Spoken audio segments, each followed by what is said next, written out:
everybody, Richard Smith here with Guardian's Heart Films. I am in Graham, North Carolina. Alco Best was nice enough to let me use their office. You may have seen this couch and me and Bobby were talking. Jason, it is good to see you, my friend. It has been a long, long time. For you guys that do not know, this is Jason Whisman. All right. He is known as the Kamikaze Kid in independent wrestling. Jason, I remember seeing you. How old were you when I first saw you? I was about 19 years old. 19 years old. And we got some pictures here we're going to throw up of this young man when he was, 18, 19 years old. Skinny. Yeah, we were a little smaller then, yeah. But you must have had a fascinating career up to this point. I understand you still wrestle some, but you're not quite into it as much as you used to be. Yep. So I'd like to hear how it was you got started. What gave you the passion to become a wrestler, and how did that start out? Well, my dad was one of the truck drivers for the rings for WCW. Oh, wow. And so he didn't officially work with WCW, but he drove trucks. He worked for a lot of truck companies. And so every once in a while he'd get free tickets and take me and stuff like that. And sometimes I got to meet a few of the wrestlers. Too young to remember any of them except Ron Simmons, Vader, and Rick Rude. Those were they stand out in my mind, mainly because Vader scared the crap out of me. So my earliest memories was my dad would bring home stuffed animals for me to beat up and wrestle with. At this point I was like 7 or 8. 7 or 8, wow. And so looking up at Vader had to be intimidating for everybody. Oh yeah, that little elephant mask, that big elephant mask he had, still gave me nightmares. But I remember watching it and wrestling these stuffed animals, and it was amazing. Like I wanted to do it. And my fondest memory was he bought me a 6-foot coyote, Wile E. Coyote doll, and I was like a wrench on its neck, and I ripped its head like almost off. I slit its throat, and I started crying, and my dad laughed, and he was like, pulled me on his lap, and he's like, you did good, that was great. You gonna be a wrestler one day? I was like, yeah, I'm gonna be a wrestler. And he's like, promise me you'll be a wrestler. I was like, I promise. And of course, it's not my only motivation, but that motivated me a lot to keep my passion and everything like that. Right. So I started backyard wrestling on a trampoline and doing crazy stuff. How old were you now? At this point, I was anywhere between 13 and 17. Okay. And so I was doing crazy, jumping off roofs of houses, setting couches on fire, and jumping off trampolines and flipping. Very stupid, immature stuff, but... Any of this stuff on YouTube? No. Okay. This was before, I only tried to get it on camera once. And that's when my family found out, and they took away my trampoline as punishment because they were like, you can't be setting glass on fire and jumping off the roof. And I was so angry. Only time I ever disrespected my family, I was like, F this, I'm mad. But then my youth pastor, who I hadn't seen at this point in 4 or 5 years, called me one day randomly and was like, hey, I just saw that Boogie's camp is near you, BWC. And no, we're talking about Boogie, Jimmy Valiant. Jimmy Valiant, yes. Boogie Man. Yes, thank you. Not Rob McBride, but Jimmy Valiant. Right. I love them both, by the way. But he told me, my pastor told me that this camp's about an hour away. So this is up in Virginia, right? Yes, Charlottesville, Virginia. Okay. And so I got my car that could barely drive a mile and drove 1 hour on a Tuesday to find out they're only open on Sundays from 12 to 4. And so I drove an hour back, but I had a goal, I had a purpose, and that's where I started. Yeah, Jimmy Valiant, he was something else. Wild man, but also very nice. Oh yeah, he's one of the most loving people I've ever met. He loves money too. He's tried to sell me everything from Hot Pockets to fake wigs to hair, anything. Think of it.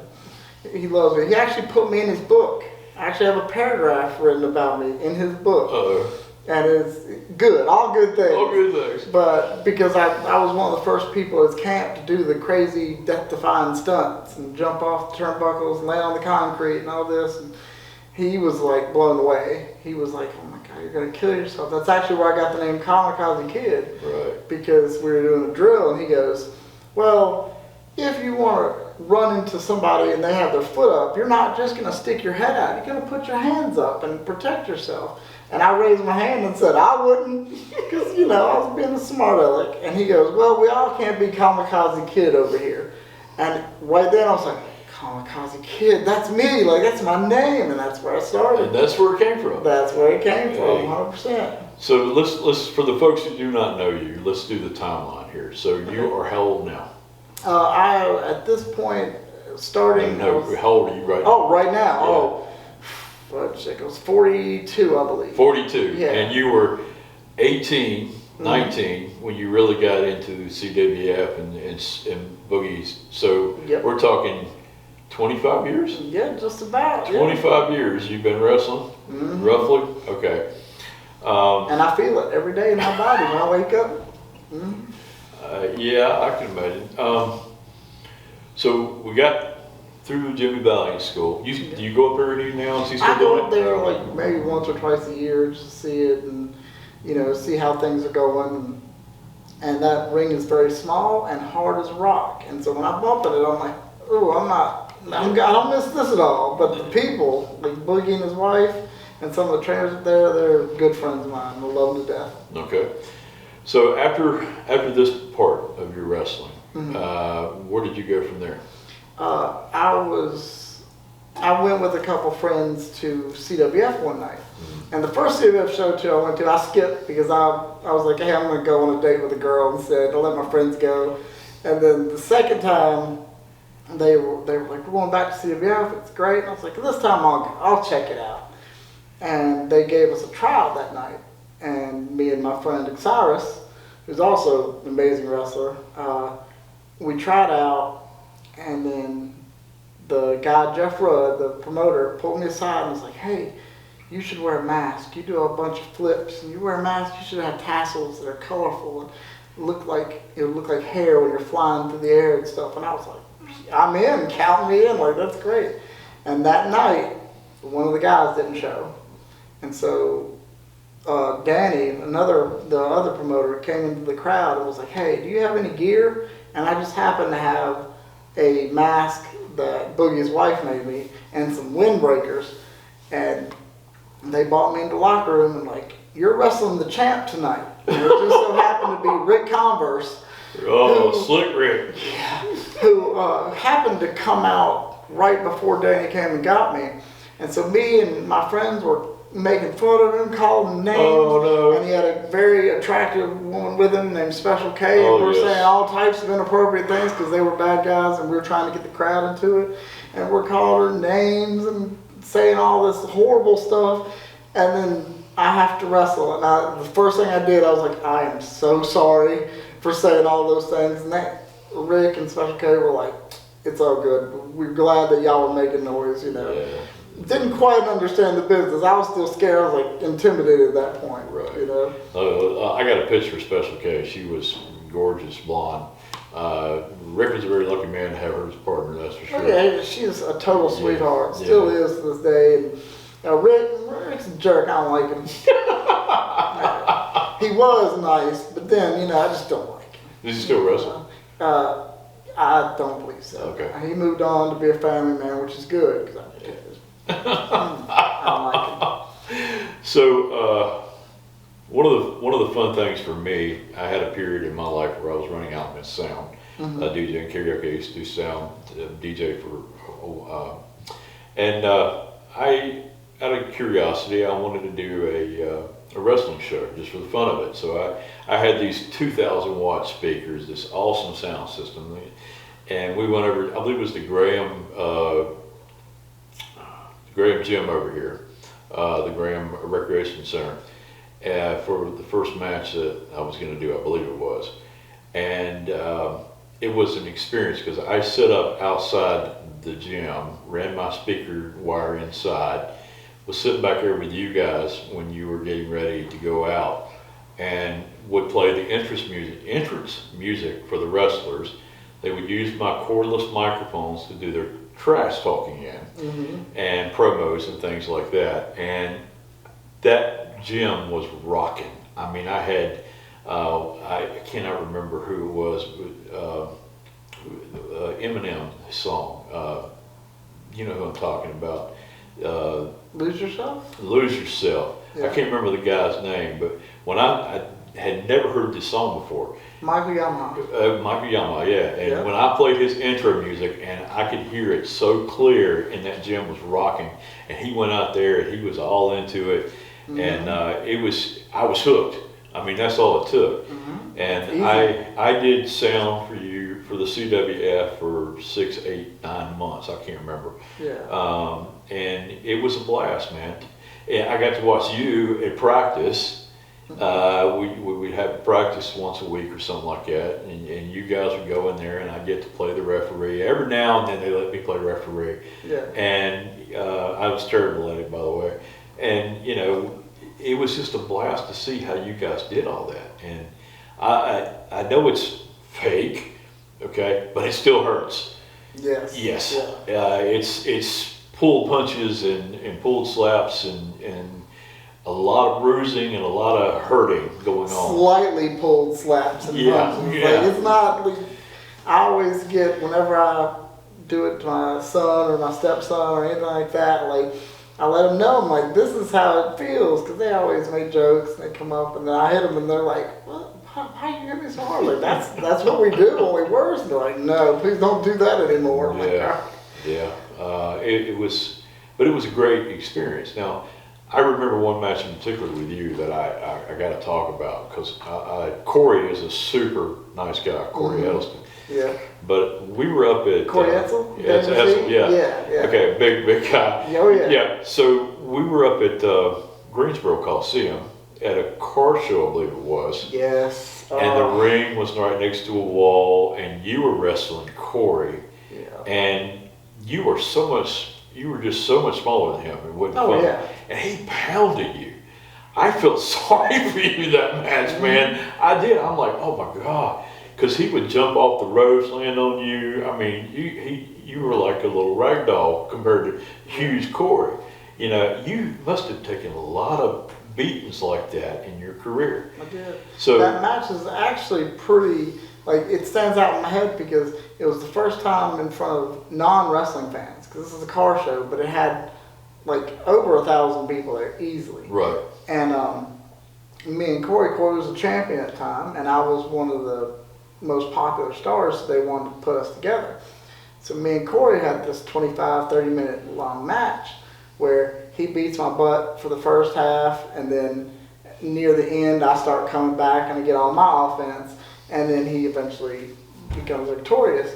Well, he beats my butt, and then the ref is like, hey, we need time to take it home. So then he just beats me. And so all my offense, pretty much, except for maybe one or two things, gets cut out. So I just looked like I just got my butt kicked constantly. And I wasn't too happy, but I mean, at that point, I was wrestling the champ. But you were in front of all these people, man. Yeah. And for the people that go, oh, it's fake. Well, no, you look like you got your rear end handed to you. Oh yeah, and he did. Like Yeah. he does not hold back. He lays it in, and like when somebody that big at that point jumps on you, you can only protect yourself that so much. Right. Like it hurts. 350, 400 pounds easy. Yeah. Oh, easily. Yeah. So let's back up just a second. So let's talk about when you got to CWF. What was it like for you, man? I was like, I kind of disassociated. I was just like, I'm here. I'm doing whatever they want me to do. Like, it was amazing because it was constant. They ran every 2 weeks. So to have an indie show that ran every 2 weeks nonstop for about 20 years was amazing. So when I first got there, I was like, I want to be here every week. I don't care if we're not getting paid. Like, I don't care if there's 8 people some days in the show. Like, I'm going to be here. It's great. And the locker room was full of professionals. Like, on the indies, you meet all kinds of people. You meet the people that have been wrestling for 20 years and have wrestled 3 matches. And then there are people who have wrestled for 2 years and wrestled 78 matches. And you're just like, but CWF is full of professionals. And it motivated me to become better. Right. Because I was surrounded by people that were a lot better than me. So let's give a shout out to Jeff Rudd for a second. Jeff Rudd was known as Gemini Kid. But he was also, I remember looking at a magazine one time, he was also ranked 25th in the world at that time in wrestling. I mean, he was a small but well-known wrestling star back in those days. And he was ranked up there with the big guys. Now, I do remember going to a show, it wasn't one of CWF's, it was a show that I was hired to do their interest music from. And I cannot remember where it was, but I got to meet the Barbarian, and Jimmy Valiant was there, and Warlord was there. A bunch of guys that you would have recognized because they wrestled with WCW and other things like that. So you got a chance to wrestle with these guys and the big names. CWF was full of big names that we knew. But we're talking about big names like WCW, like the Barbarian and so forth. And you got to wrestle with these guys too, right? I got to wrestle on the same shows as them, and it was always interesting because they liked me because I would take anything and they could throw me around, do whatever. But I never officially got to wrestle them in matches. Like Barbarian got to punch me in the face once, and Jimmy Valiant got to punch me in the face once. I guess I just have a punchable face. I don't know. But I always padding in that mask. Yeah, no, not at all. But the experience that they teach you in the locker room, the stories, entertaining, vulgar, horrible stories, but you could learn a lot from it based on what they talk about, and they're just full of knowledge, like all guys. Right. Shane Helms is one of the guys that I love to talk to, and he always has the wisest things to say. Some of them are inappropriate as heck, but it's spurts of vulgarness, but mostly it's just he's so wise and smart when it comes to business. Jeff was friends with Hurricane Shane Helms, we're talking about, the Hardy Boys in Lita. I know they come down to a couple of wrestling practices every now and then. You might see them. So you got to learn from them as well. Yeah, they still do. Jeff Hardy came to a local training facility where 4 people were training. He just wanted to get in the ring and bump around and have fun. And of course, when I heard about it, I was like, of course, You're not there. I'm not wrestling there. Of course it happened. Yeah. So it's great to have that interaction with these guys who have all that experience at the bigger level. Yes. So I know you've got lots and lots of matches. Who would you say was your favorite match to wrestle? Well, I mentioned his name earlier. Rick Converse was one of them, but it wasn't because it was fun. It's because I don't like him, so I got to hurt him a lot. Yeah. And it was the first match of CWF where it was ultra violent. It was the first time that I got to use light tubes to smash over him. And to his credit, he took it, and it was his idea. Believe it or not, I know kayfabe's not there, but it was all him. He was like, "What about light tubes?" And I was like, "Rick, you're you're the star in CWF." I was like, "You sure?" He's like, "Yeah, let's do it." And I was like, "Brother, Rick was a heck of a wrestler, a really nice guy. He was great to work with. No. Is that the promo talking? Look, you'll never know. I'll never admit whether it's real or not. Just know that I don't like it. Yeah, okay.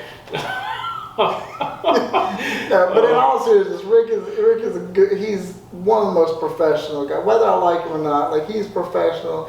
He does whatever it takes for the business. He'll take risks and stuff like that. And he brought ultraviolence to CWF for the first time. It was great. At one point, I had a 6x12 enclosed trailer.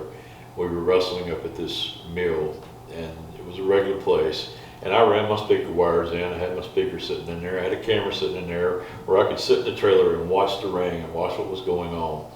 So I would play the entrance music from outside in my trailer while you guys were coming in and using the mics and everything. And I'll never forget, it got a little too real, I think, one match. I can't remember who the wrestlers were right at the moment, but somebody did something wrong and made the other guy really mad. And after the match was over with, one guy ran, the other guy was running after him. A couple of seconds later, The next thing I know, he's run out the stage door, come over to my trailer and come inside of my trailer to sit down to hide from the guy that was chasing him. Mm-hmm. And if I'm not mistaken, that was the guy we were talking about, Yamaha. Yeah. Michael Yamaha was Yeah. chasing him. Yeah. And I guess he understood, as long as he was in my trailer, he was safe, because nobody was going to come in there and cause a problem with all my equipment in there. Yeah. But it was so funny because he was so scared. Michael was going to whip his rear end or something, and I was just sitting there laughing, and I was just waiting for Michael to come in the door, but he didn't do it. Michael Yamaha is one of those people that he's like so sweet, so nice, and like so calm. Like he's just a chill dude. And he's the only person I've ever seen be in like 2 bar fights, and the 2 bar shows that we did, like he ends up getting in a bar fight every time. And like I participated in one just to break it up, which was, I love that story because all of a sudden 2 guys were picking on Yamaha, I guess because they said he had pretty hair. And Michael just stood up and was like, "I'll do something about it." And then they jumped him, and they started fighting. And Michael's fighting 2 guys, doing good, but eventually one took him down. And then one of them got on top of him, started punching him in the face. And Michael's taking it, and not happy about it, but he couldn't move. Right.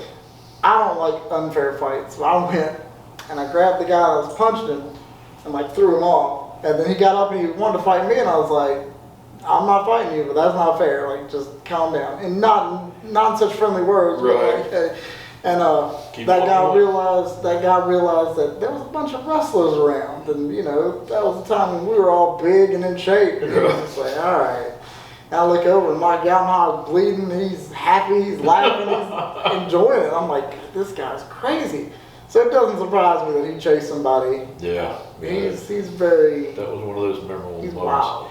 wild. If I'm not mistaken, tell me if I'm wrong or right. There were a couple of times when you guys would go see the WCW matches at Greensboro Coliseum, and you would get a chance to go out with some of the wrestlers to get a drink afterwards or something like that.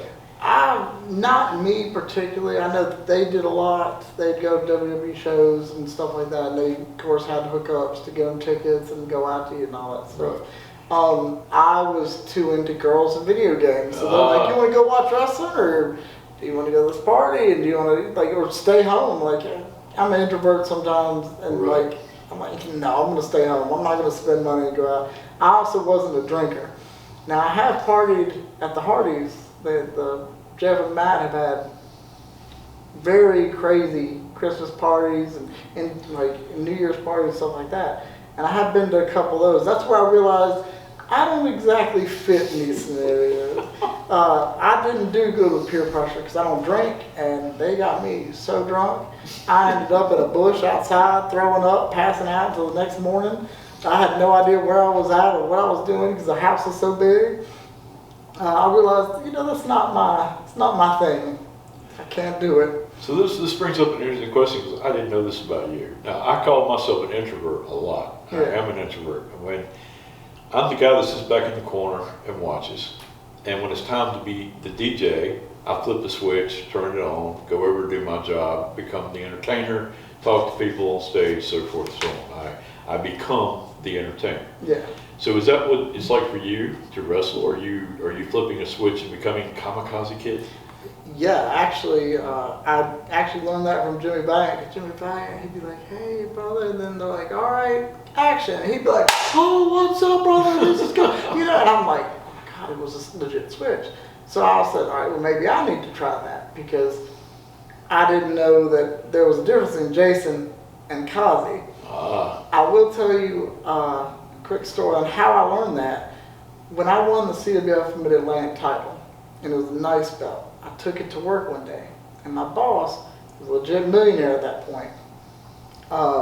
He says, "Hey, you got something to show me?" And I lifted up my shirt, showed him, and he was like, "All right, I want you to come to a convention that I'm hosting." And worked in insurance. There was a lot of insurance agents. And I was like, "Okay, I've never done this before." And he's like, "Listen, do you have a suit?" And I was like, "Nope, I dress like this all the time." And he was like, "All right, we'll get you a suit." The assistants came that late that day, took me suit shopping. Spent about $480 buying me a suit, shoes, whatever. And I was like, "Oh my God, felt like a star. And so I ended up going to this convention and realizing there's Sergeant Slaughter, one of the brothers, I don't know who they're, guys that work in Graham. I forget their name. Donington Huddle. Yes, Yeah. he was up there. Yeah, he passed recently. Yeah, I heard this. Like, but he was at the party too. And so I got to show up and walk into the door. Andy's walking in front of me, my boss. And this guy said, "Hey, nice to meet you." And I went, "Hi, I'm Jason." And my boss turned around to me with the sternest look in his face. He goes, "I didn't pay for Jason to be here tonight. You're Kamikaze Kid." And I was like, "Yes, sir." All right, got it. In that moment, that's when I realized, like, when you're in the mask, when you're in a gimmick, you gotta be that. And hard lesson. And I went up there, had a fun, got to party, got to talk about wrestling with Sergeant Slaughter, which was pretty freaking awesome. Yeah. And then I got a check for $500 Wow. to be there. So this dude spent about $1,000 for me to just go and show up with the belt. Yeah. And at that point, every story I've ever heard about champions not wanting to give up their title and wanting to keep this fame and notoriety, I was like, I get it. Yeah. I'm never giving this title up. Jeff and Danny are going to have to pull this off my corpse to get this back. And so, but I got it now. I learned valuable lessons. So it is like a switch. How old were you now? At that point, I was about 28, 29. It took you that long to figure it Oh out? yeah. I'm a very slow learner when it comes to like character. In fact, I can't cut promos to save my life to this day. You put me in front of a mic, I'm like, I'm gonna kick your leg out of your leg. Yeah, and then that's it. It's so awkward. Oh, all right. So you were in CWF for how long? Carolina Wrestling Federation, for those of you that don't know. Based in Burlington, about 20 years. 20 years. Yeah, until it closed down. Wow. You know, like it was my home, and I love it. Still love it to this day. Yeah. We're actually having like a little reunion show this week, coming up in a week and a half. Oh. And so we're gonna see a lot of guys there. I'm pretty excited about it. Yeah, it sounds like fun. What happened after CW? Well, I ended up, the pandemic happened at the same time that I was getting a divorce, and like nothing but drama for like a year, which I will claim my credit, like it was probably my fault, but CWF closed, then the pandemic, and then about that time, like just started living life day by day, like didn't know what was coming next, just going, just Right. living, and met these guys, the Amish guys I call them, Danny Vegas, Hez, and they let me train with them. And so I trained with them. They run a promotion called Elevation. And so I started training there, and they gave me a place to train, have fun, hang out with the boys. It had a very CWF-ish vibe to it. So very, very good place. And that's where I'm training now. I train a couple people there, and I go to their shows. That's where I mainly wrestle right now. Nice. You were telling me a story earlier. I want to go back a moment in time. You had a incident where you had your back messed up. Yes, I actually went to a doctor in 2000, I think 7 or 8, and because my back was hurting a lot, and they told me you got 3 places in your spine where there's cracks. There's just a chunk missing out of one, like, which doesn't surprise me because I was very stupid with what I did. And they told me, hey, you're gonna need to stop. You're gonna need to stop wrestling. That's the phrase I remember. You're gonna need to stop. Well, I told the doctor, I was like, well, I got a match next week, and so I can't stop yet. And I went into this match. It was me and Osiris versus Joey Sylvia and Lee Valiant. And to this day, it's one of the best tag team matches probably in CWF. And it's on YouTube. It's amazing. It's one of my favorite matches. And the people that knew were sitting there watching like, oh my God, every time. And I told Joey Sylvia, I was like, work my back. because I'm fine. It doesn't hurt. I'm Superman. It doesn't matter. So I was like, give me backbreakers, hold my back. And of course, my girlfriend at the time was having a heart attack every time. She's like, what? And I ended up doing a suicide dive, swanton, off the top rope to the floor through 7 chairs that were lined up. And I set it up to where the chairs would break to break my fall. So it really wouldn't hit the ground, whatever. But another guy came after I set it up and put the chairs over top of each other like that. So when I hit, it was just thud. It didn't break, it didn't give, it was just thud. And I remember sitting there like, oh, well, now I know my back's broken. So they wheeled me off, and I had to go to the doctor again. And they were like, we got some bad news. I was like, I know it's broken. It's just send me home, give me some medicine. And the next couple weeks, I officially retired from CWF. They did the most heartfelt, loving ceremony for me. My friend made a video. It was amazing. And then he wanted to do a documentary on this injury and how like I recuperate and see if I could ever come back. And he's in there, he's taping, and the doctor's like, you're gonna have to take about a month off. And I was like, excuse me? And he's like, yeah, you're in good shape. It's been about a month. And I was like, no, you told me I had to stop. He goes, yeah, you had to stop for a little while. Like, it's not life-threatening injury. And I was just like, son of a mother, like, I just retired. Yeah. And this is like, it always happens to me. Why does this always happen? So, but I ended up, taking a little time off because, my body did need to rest. So I took some time off for about a year. Then I came back, had fun, kicked some people in the face, and it was wonderful. Do you want to talk about your kids for a second? Yes, always. So, how many kids do you have? Tell me their names, all that good stuff. I have 2 official children. 2 official? 2 that you know of? Yeah. Dean is 10. He just turned 10 last month, and Kaylin just turned 7. Oh, well. Are they wanting to follow Dad's legacy? I thought my son was going to be like me because he was all into wrestling younger, but he has turned out to be he takes after his mother. He's very smart, very like, I'm going to play video games. I'm going to stay on my tablet. I don't want to wrestle. This is crazy. My daughter, on the other hand, likes to be thrown around, thrown off the couch. She jumps on the trampoline. She likes to just randomly punch people in the face. She got in trouble the other day for kicking a kid in the face at preschool. Oh, no. And, sorry, not preschool, but after school care. And I went up to her and I was like, hey, I heard you kicked a kid in the face. And she goes, not today. And I'm like, that's not, this is just normal to you, girl? See, I have a feeling she might get into it. Yeah, well, we got a future star coming there. Yeah, unfortunately, I feel bad for all the people she's gonna kick. But she loves it. They're really good kids, and so I'm trying to raise them right. But in this crazy world, it's difficult. So much stuff to discuss with them and try to teach them lessons I didn't even know. Would you want them to go into wrestling? Now that you've been through it and know what you know. Yeah, that's a tough question because I want them to go there and experience the craziness, but I also don't want them to experience the craziness. Like it's a little bit too much, and there's good people and bad people. There's good people on both sides. Yeah. But I don't want them at this age. No, you stay away from wrestling till you're like 28, 29.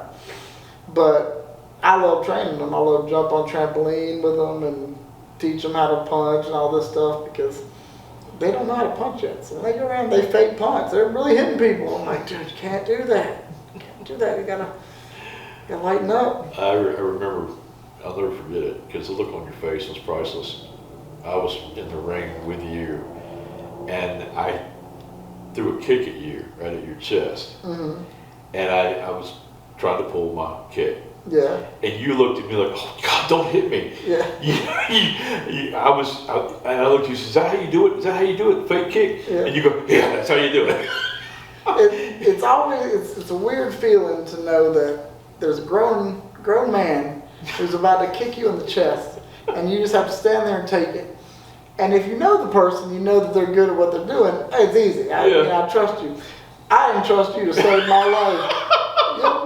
big buck came out. And I was not a wrestler. And you looked like you had some built-up frustration. I'm just like, he's gonna kick the shit out of me. Like, this is gonna be bad, and I know it. So I was like, all right, I'm just gonna take it. But I didn't touch you. No, I didn't touch you. no, you were very good. And that's why later on, when you got to take the kick, you didn't get kicked hard because receipts happen. If somebody kicks you, you're like, all right, I gotta kick you just as hard. It was just one of those spur of the moment things. I just did it. I actually just had a training session with one of my stepchildren was trying out. He's 15, so he's going to give it a go.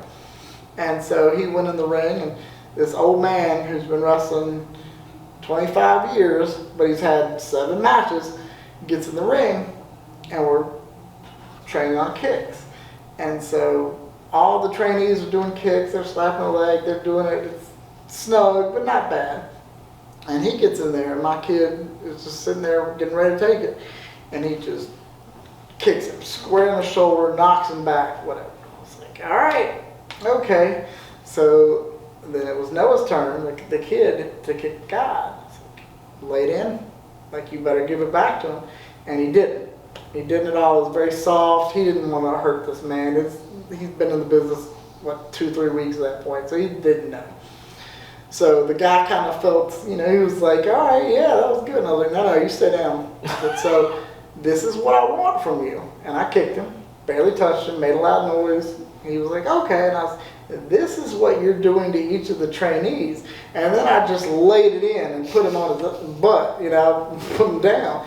And I was like, did you feel a difference? And he's like, yep. And I was like, you gonna learn from that? His next kicks, perfect. They were like very soft. You could tell he was like, all right, I don't want that again.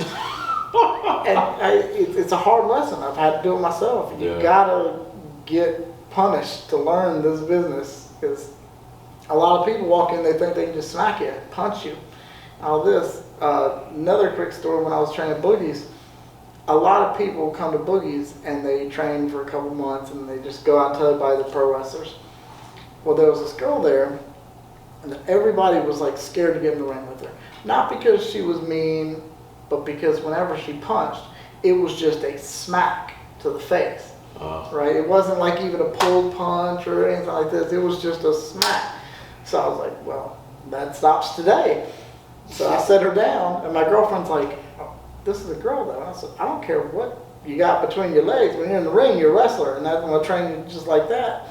So I'm like, we're going to train punches today. And she's like, all right. I'm like, you and me, we're going to stand in the middle of the ring. I said, you're going to punch me, and as hard as you punch me, I'm going to punch you back. She's like, no problem.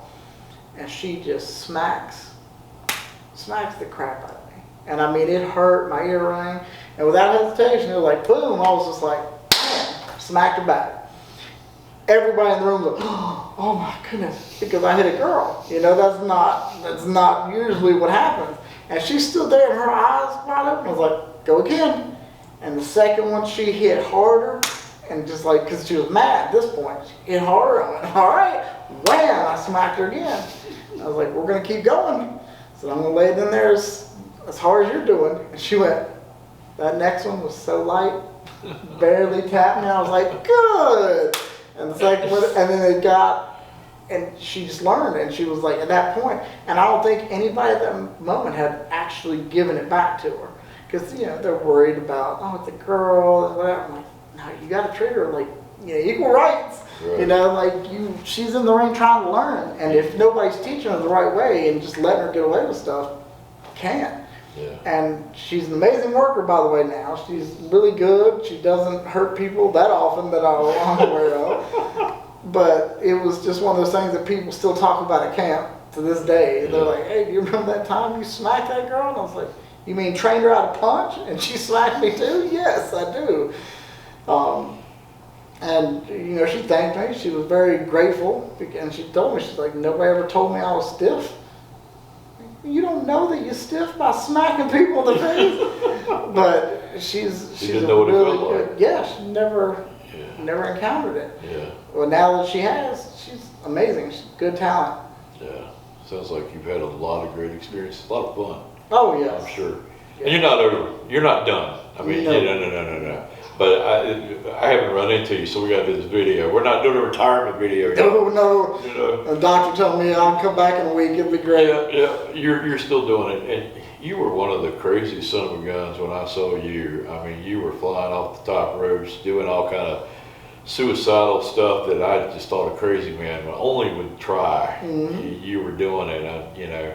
It's amazing you can still walk. I mean, as much as you've been through. Oh yeah, I got warned when I first started training that I was gonna break my back before I was 25, but they were wrong. I was 28. So yeah, it was really good. Now, do I regret it now? Yes, I regret doing all that crazy stuff. So you stuff. should have wrestled smarter. Is that what you're saying? Oh, absolutely. Yeah. If I could go back and be like, hey, in 20 years, it's gonna hurt to wake up. Your bones are gonna pop and it's gonna hurt a lot. Yeah. And like headaches and all this. There's a lot of negatives to doing all that crazy So how many stuff. concussions have you had? So many that the doctor said that they're cumulative, which, hey, come to find out, that means that they get worse each time and easier to get. And they said that if I got one more, I could end up in a coma. Wow. And so that was 5 or 6 years ago. Yeah. And of course I'm like, I'm not gonna end up in a coma. But if I do, at least I'm going out in a way that like, I'm not trying to get hurt. I'm not doing too crazy stuff anymore. But I can't get rid of it. It's like an addiction. Right. It's really addicting to be in there and get those pops and get the crowd reactions. And you just can't stop. And you get paid millions of dollars to do this, right? Yeah, and hot dogs and handshakes. Hot dogs and handshakes. Yeah, that's You about do it. this pretty much for free, right? Oh yeah, I've been doing it for free because it's never been about the money. Don't get me wrong, I like money, but it's never been about the money for me. It's been about that adrenaline and women. And you know, like I got a few girls out of this. Like it was great, but it's always been about that adrenaline rush and excitement. Getting to tell people, I get to beat up my friends and go have dinner with them afterwards. You know, like I get to smash a light bulb over this jerk's face, and then I get to go back and say, "Good job out there." You know, like what other business can you do that? Talk about letting your frustrations out. Oh yeah, That's it. yeah, I hate Rick Converse. I don't know if anybody knows this, but Rick Converse is the I'm glad you said that. I hadn't heard that yet. Yeah, So, it's new information. Yeah. Nobody knows. Rick Converse, if you're watching this, stop. Just So stop everything. Hey, you got a match coming up. I saw the promo, the flyer on Yeah. Facebook. So who you wrestling coming up? I'm wrestling a woman named Caitlin. I think Caitlin Marie. I haven't seen her in action. I've seen clips of her. But from what everybody tells me, she's one of these wrestlers that can go out there and hold their own with anybody, period. And from the clips, like she's wrestling men on a regular basis. Wow. And so I'm like, I'm not worried, but I know it's gonna hurt. She might like put me in my place. Oh. I might have to end up making her a sandwich after this, you know, but it's gonna be fun. She's a positive person from everybody tells me she's great. Oh, you haven't wrestled before? So No, I've never even met her. How do you prepare for a match like that? Do you meet and like go over stuff, or do you say stuff in the ring to, hey, we're gonna do this, or you got a code, or you just get out there and wing it? A little bit of both. Before the show, usually independents, you don't know what you're doing. You'll show up and they'll be like, you're in a 7-man tag match or a battle royal. And you're like, okay, wonderful. But with this, I'm gonna meet her before the match and we'll discuss what's going on. And, you know, I'll come up with some stuff for her. She'll come up with some stuff for me. We'll agree to it. Very like, you know, nothing that I do is, I'm not just gonna go out there and be like, hey, I'm gonna beat your butt, and then, you know, whatever. There's only one person I do that with. And That would be Rick, right? yeah, of course, Okay, I don't care okay. about it. But with other people I respect, they like, you know, we discuss things and get approval and all this stuff and practice and see what's going on. And then when we go out there, in the moment, sometimes things change, things happen. You have to figure out an alternate finish or an alternate spot or whatever. And that's when your experience shines. So you don't know yet if you're going to win or lose. Oh, no. You won't find that out until you get there and the promoter tells you, hey, Yeah. you're going to win or lose. And to be honest, this, like, winning and losing doesn't matter in wrestling. wrestling. It's all about storytelling. I like to tell my friends because they're like, "Oh, you lost." I'm like, "Listen, the Avengers lose in every movie. They always get their butt kicked, but then they come back. It's about the storytelling." Right. And I don't care. It doesn't bother me to lose as long as it makes me look good, makes the opponent look good. You're selling it. You're making the other opponent look good. Yeah. You're selling the stories. I've actually, the way I learned that lesson is one of my friends, about a girl he was interested in, to Boogie's camp. Oh. And he told us all, he's like, make me look good. I want to look good in front of this girl. So we were all trying. And I was like, hey, wrestle me.